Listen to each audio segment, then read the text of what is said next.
يسعد مساكم. Hello everyone.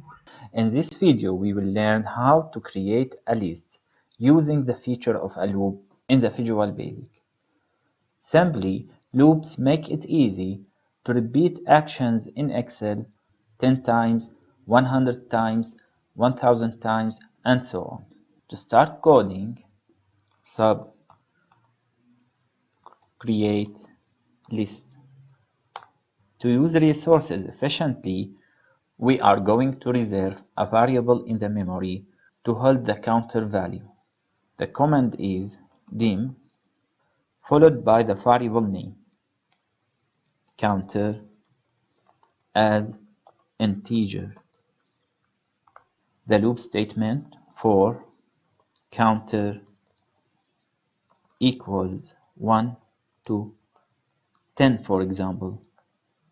Next, counter. Now between for and next we can add comments to be repeated 10 times. Two simple statements are enough for our example. Selection value equals counter. Selection offset.